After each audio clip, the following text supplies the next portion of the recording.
नमस्कार, स्वागत है आपका हमारी कहानी में। कमरे में एक लड़की बैठी फिसक रही थी और उसके हाथ में एक पेपर था।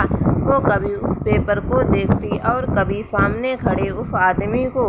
उस आदमी ने ब्लैक कलर का 3 पीस सूट पहन रखा था। एक हाथ में बहुत महंगी घड़ी और एक हाथ में ब्रेसलेट जिसमें ऐसा लग रहा था उसके गले में एक लॉकेट लटक रहा था जिसपे उभरे हुए शब्दों में ओम लिखा हुआ था, जिसकी चंद्रबिंदु से एक डायमंड लगा हुआ था। हाइट 5 फुट 8 इंच, कैसी हुई बॉडी, गोरा रंग, नीले आंखें, गुस्सा नाक पे और बियर्ड में वो बंदा एकदम किसी रियासत का प्रिंस लग रहा था। तभी उस आदमी का फुल एटीट्यूड के साथ अपने गॉगल निकाल कर टेबल पर रखते हुए सोफे पे बैठते हुए, पूरा पढ़ लिया हो तो साइन कर दो, फिर बाद में रोने के लिए पूरी जिंदगी पड़ी है, रो लेना जी भर कर। अभी के लिए, फिलहाल के लिए समर सिंघानिया के पास किसी को चुप कराने का कोई शौक नहीं है और ना ही तो वक्त है, साइन करो फिर आराम से रो लो। तभी वो लड़की उसकी तरफ देख के बोली, लुक समर सिंघानिया, आज मैं अपनी मजबूरी की वजह से आपके सामने खड़ी हूँ। तुम्हारे साथ एक कॉन्ट्रैक्ट करना मेरी मजबूरी है, लेकिन अगर तुम सोचो कि तुम मेरी मजबूरी का फ़ायदा उठाओगे तो मैं समझती हूँ कि तुम बहुत ही नासमझ इंसान हो। मैं मजबूर जरूर हूँ पर बेचारी नहीं हूँ जो मेरी बेचारगी का तुम फ़ायदा उठा लोगे। मुझे अगर ज़रूरत पैसे की है तो तुम्हें भी मेरी ज़रूरत है। हम दोनों के वक्त और हालात अलग अलग हैं पर इस टाइम हमें एक दूसरे की ज़रूरत है। और हाँ, एक बात और है, हम नदी के 2 किनारे बनकर रहेंगे जो साथ रहकर भी नहीं मिल सकते हैं। और फिर पेपर पे साइन कर देती है। वो आदमी पेपर लेके उसको देखते हुए किसी को कॉल करता है और उसे बात करके फ़ोन रख देता है और फिर उस लड़की की तरफ, तुम्हारे पास 1 घंटा है, तैयार होके नीचे आ जाओ, मैं तुम्हारा वेट कर रहा हूँ। अमृता शर्मा अपने पापा की बेकरी शॉप चलाती थी, अकेले ही वहाँ का काम करती थी। बेकरी शॉप की सारी जिम्मेदारी उसी के सिर पर थी और घर की जिम्मेदारी भी। वो घर का बड़ा बेटा थी जो बाप के मरने के बाद अपने सपने को छोड़कर अपनी छोटी बहन के सपनों को पूरा करना चाहती थी। उसकी दुनिया बस उसकी फैमिली ही थी। आज वो बहुत खुश थी क्योंकि आज उसके शॉप पे बहुत बड़ा ऑर्डर था। इसके ग्रुप ऑफ कंपनी के यहाँ से ऑर्डर आया था। वो अपना काम बहुत ही लगन से कर रही थी। अरे बेटा, कितना काम करेगी, पहले कुछ खा ले उसके बाद काम कर लेना। उसकी माँ खाने का डिब्बा रखते हुए बोली, माँ आज बहुत बड़ा ऑर्डर है, अगर इसे मैंने टाइम पे उन लोगों को नहीं दिया तो उनके यहाँ से महीने में 3-4 ऑर्डर तो आ ही जाएंगे और इसके अलावा भी उनकी कंपनी के लोग भी ऑर्डर देंगे। अमृता मिक्सर ऑन करते हुए बोली, तुझको तेरे काम से चोरी करने को मैं नहीं बोल रही हूँ, पर बेटा अपनी सेहत का भी तो ख्याल रख। वो टिफिन से खाना निकालते हुए प्लेट में परोसते हुए बोली, केक का मिक्सर बोर्ड ट्राई में डालकर ओवन में टाइमर लगाकर खाना खाने के लिए आ गई। खाना खाने के बाद वो क्रीम वगैरह की तैयारी करने लगी।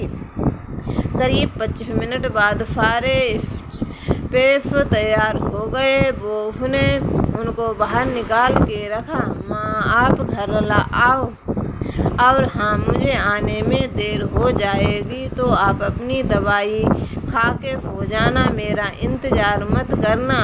इतना बोल कर वो डेकोरेशन का सामान निकालने लगी। उसकी माँ वहाँ से चली गई। बस लास्ट पीस बचा है, इसको डेकोरेशन करने के बाद अभी भी कम से कम आधा घंटा लगेगा मैनेजर को आने में। और वो अपनी घड़ी की तरफ देखकर बोली, सिंघानिया मिशन में से बहुत चहल पहल थी, क्योंकि आज सिंघानिया में फन की लाडली बेटी मायरा का जन्मदिन था। अरे तुम लोग जल्दी जल्दी हाथ चलाओ, समर आता ही होगा, और अगर उसने काम अधूरा देखा तो तुम लोगों की खैर नहीं।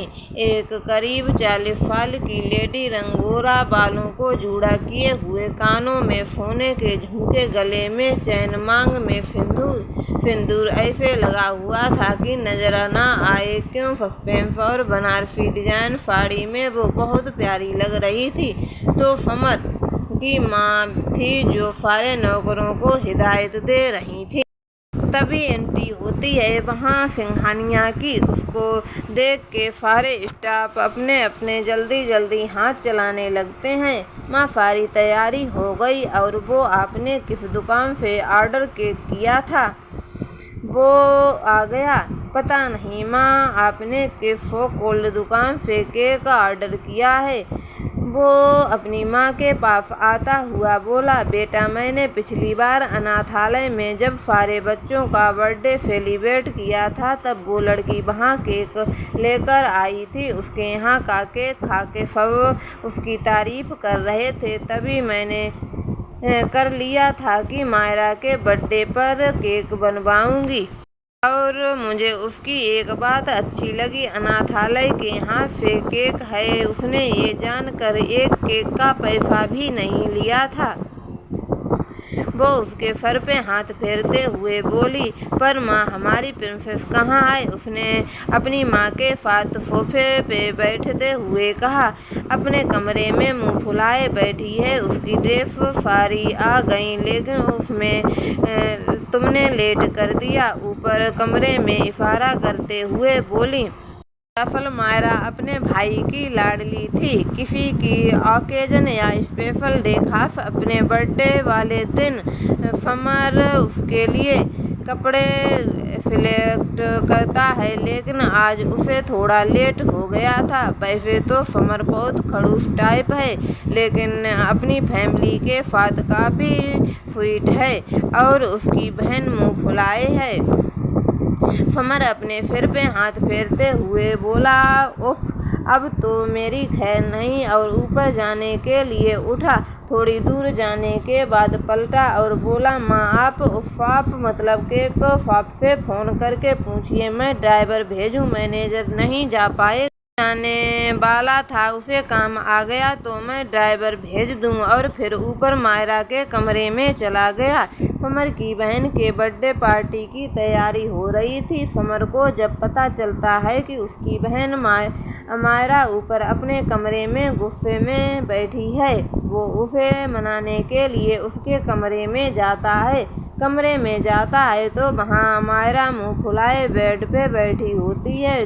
छोटी सॉरी मेरा बच्चा, आपके भाई को इत्तूफा लेट हो गया, गुस्सा ख़त्म कर दो, हम अभी आपका ड्रेस सिलेक्ट करते हैं, उसके पास आके बोला। और फिर लोग वहाँ से उसके इशारे से ड्रेस मंगवाई। वो तुरंत सारी ड्रेस क्लॉथ स्टोर लाके खड़ी कर दी। उसमें से समर ने एक रेड और वाइट कलर के कॉम्बिनेशन वाला एक प्रिंसेस गाउन लाके उसके सामने रख दिया। मायरा अभी भी हाथ बांधे बैठी थी। समर उसके सामने डिब्बा रख दिया। मायरा वो डिब्बा देख के, मैं इस बार नहीं मनाने वाली। आप कुछ भी कर लो, आप हमेशा भूल जाते हो कि आपको बस अपने बिजनेस से ही मतलब है। आप भूल जाते हैं कि आपका कोई परिवार भी है। सॉरी, अब माफ़ भी कर दे। देख तो मैंने तेरे लिए कितनी प्यारी ड्रेस सेलेक्ट की है। और फिर ड्रेस उठा के उसके सामने रख देता है। मायरा अपने मन में, सच भाई का तो जवाब ही नहीं है, कितनी प्यारी ड्रेस सेलेक्ट की है, पर मैं इतनी जल्दी मान जाऊं? अरे छोड़ो, मान भी जाती हूँ। भाई का चेहरा देखो, लगता है अभी रो देंगे। फिर वो मुस्कुराने लगती है। समर उसकी मुस्कुराहट देख के तो फाइनली मेरी छोटी मान गई और फिर उसको गले लगा लेता है। और फिर वो डिब्बे की तरफ इशारा करते हुए, इसे खोल के तो देख। मायरा उस डिब्बे को खोलती है तो उसमें एक बहुत सी प्यारी सी डायमंड की ब्रेसलेट थी जिसमें एक लिखा हुआ था, उभरा हुआ लिखा था, थैंक भाई इतने प्यारे से गिफ्ट के लिए। और फिर उसके गले लग जाती है। समर उसकी तैयार होने को बोलते हैं अपने कमरे में निकल जाता है। उधर दूसरी तरफ समर की माँ अमृता को फ़ोन करती हैं और बोलती हैं, हेलो अमृता बेटा, सारे केक रेडी हैं, अगर रेडी हो तो ड्राइवर को मैंने भेज दिया है, लेट तो नहीं होगा अमृता। मैंने तुमसे बताया था ना कि मेरा बेटा थोड़ा गुस्से वाला है, उसे लेट चीज़ें पसंद नहीं हैं। उधर से आवाज़ आई, जी आंटी सारे केक रेडी हैं, बस आपका ड्राइवर आ जाए। थोड़ी देर बाद समर का ड्राइवर केक लेने आ गया। उसको सारे केक देने के बाद अमृता अपनी शॉप बंद करके वहाँ से चली गई। उधर समर अपने कमरे में तैयार हो रहा था, तभी उसके मोबाइल पे किसी का फ़ोन आया। प्लेस हो रहे हो नाम पे जैसी ही उसकी नज़र पड़ी, उसका चेहरा सख्त हो गया। फ़ोन उठा के, हाँ कपिल बोलो, कुछ पता चला? इधर से आवाज़ आई, जी सर आपका पता चल चुका है, मैंने आपको मेल कर दिया है। और फिर समर ने फ़ोन काट दिया। समर अपना फ़ोन चेक करने जा ही रहा होता है कि अमायरा उसके कमरे में आ जाती है। समर अपना फ़ोन जेब में डाल लेता है। चलिए ना भाई नीचे, मेरे सारे फ्रेंड और केक भी आ गया है, आश्रम के सारे बच्चे भी आ चुके हैं, आप चलिए, आप ही का वेट सब कर रहे हैं। आपको पता चला तब तक आप मेरे सामने नहीं होते, मैं केक नहीं काटती हूँ। इतना बोलते ही अमायरा समर का हाथ पकड़ के ले जाने लगी। थोड़ी देर के बाद पार्टी ख़त्म होने के बाद समर अपने रूम में होता है। उसके सामने वो मेल ओपन होता है जो कपिल ने उसे भेजा था। उसमें अमृता की फ़ोटो होती है। उसके बारे में सारी डिटेल समर उस प्रोफाइल को पढ़ के कुछ सोचने लगता है। हाँ तो दोस्तों, आपको हमारी ये कहानी कैसी लगी हमें कमेंट में ज़रूर बताएं एवं हमारे चैनल को सब्सक्राइब ज़रूर करें। धन्यवाद।